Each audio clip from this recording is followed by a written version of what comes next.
Well, hey YouTube, it's Saturday. Not the Saturday I said I was gonna film, but a week ago after that.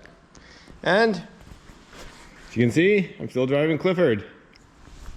I did not get Blue Thunder out last weekend, and it was a sudden change of plans, but about 2 o'clock that Friday, my wife texted me and says, do you want to go up and visit your parents?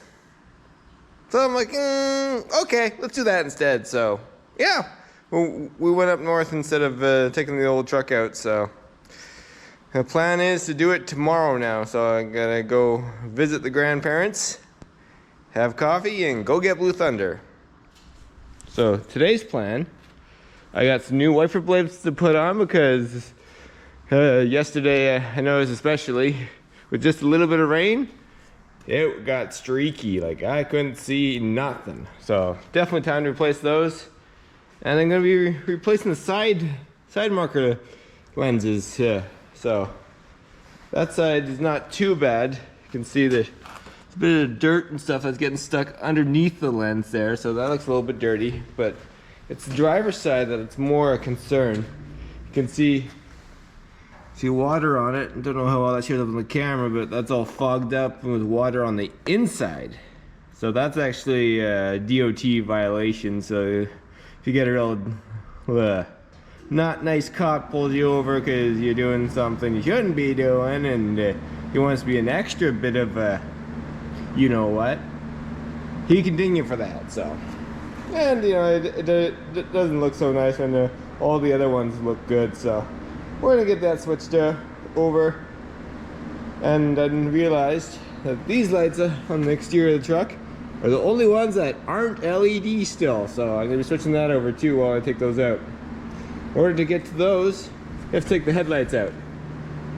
So it actually isn't too hard of a job. You just got these pull tabs here, pull them up, past their little retainer clip, and then the headlight just pops right out. So, and I believe it's a 7 or 8 mil 2 bolts that hold this in, and then it comes right out. So I'm gonna put the camera down and get it done.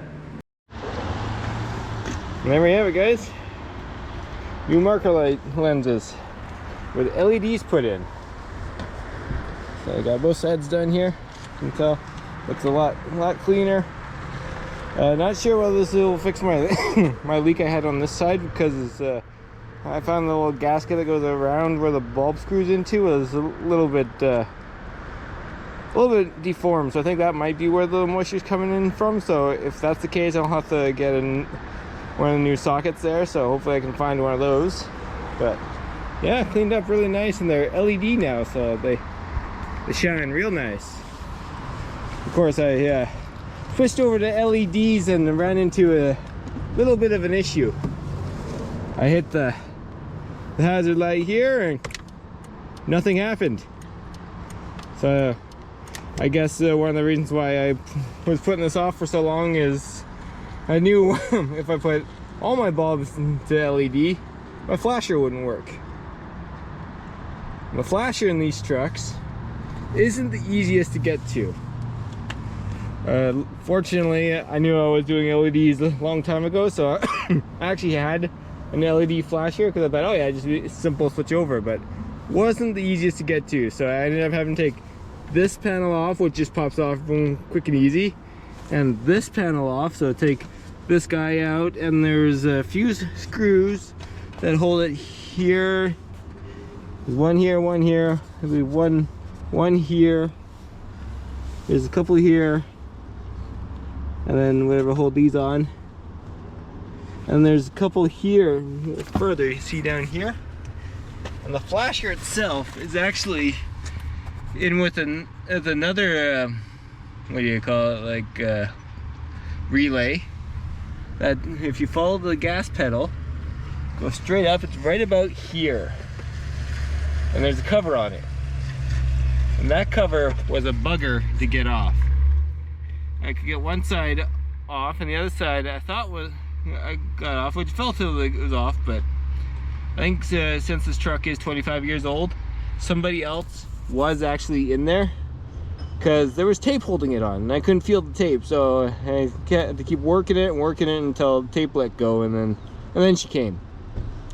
But yeah, it took me took me about an hour to get the flasher changed out. But good news is it works now, and for the longest time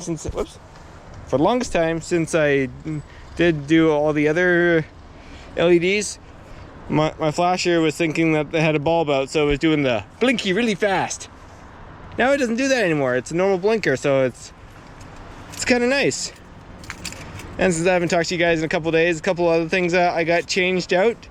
For the longest time, I wasn't sure whether I'd need a priest or a mechanic because my wipers would just randomly turn on by themselves. It turned out to be this guy right here, which is the multi-function switch. So because it does the wipers, it does your turn signal, it does the high beams. So I got it off of Amazon, some kind of unknown name brand. I think it cost me about 50 bucks. So I had the mechanic here at work do it for me because I didn't feel like taking this off, which actually wasn't that bad, but dealing with it. So got him to do that, and I got an oil change done. So Clifford's ready for the season.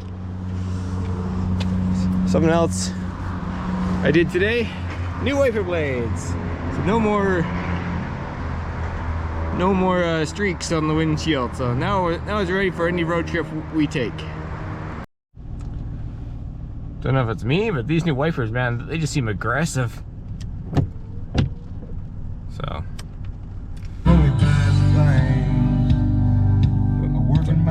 sorry, I had to turn Chris Leduc off there just in case, copyright. So yeah, new wipers. Show you guys my turn signal. Oh, come on. Huh. Oh, there we go. That one's that way. And that one's that way. See, it blinks normal now. That's a nice change. It's been a long time since they weren't going 100 miles an hour, so. Some of you guys might ask why I put money into a truck that's 25 years old. Well, I got a condition that's known as no money, so I can't afford a new truck, and I still like this old truck, so I'm gonna keep it going as long as I can. Next foreseeable reason why I might get rid of this truck is I don't see too many spots to put a car seat. Now, I'm not hinting at anything, but eventually, one day, I'll have to have something I can put a car seat in. Well, here we are back at the trailer park, just about to go in. On the way back from the shop, I stopped at a gas station for a quick snack. It's past lunchtime, and I'm not really that hungry, but I have something to munch on to keep me going until dinner time, and filled the truck up so it's ready to go to Ladner tomorrow. And while getting gas there's a gentleman who stopped and talked to me we probably talked to him for around 20 minutes. He was interested in Clifford, so I guess the truck's getting to be that age where it's it does catch some attention for the kind of shape it's in. There's a lot of them still on the road, but not that many of them are in this kind of condition anymore, which is a little sad to see. But these are work trucks, so they get beat on. But yeah, it was cool. We talked about 20 minutes. It was cool because I was kind of checking out his truck. He had one of the new Ford Mavericks, the Tremor package with the Lariat, so it kind of had all the bells and whistles. So I kind of asked him a couple questions about his truck, and he asked some about my truck. So it was kind of cool. It's cool to see a community out there like that. The people that take interest in each other's vehicles. Gets me super excited for car show season. I think the first car show I'm going to, or hopefully going to at least at this point, will be next month, towards the end of April. So I got a few weeks to get Blue Thunder ready once we go get it tomorrow. I'll take you guys on that ride.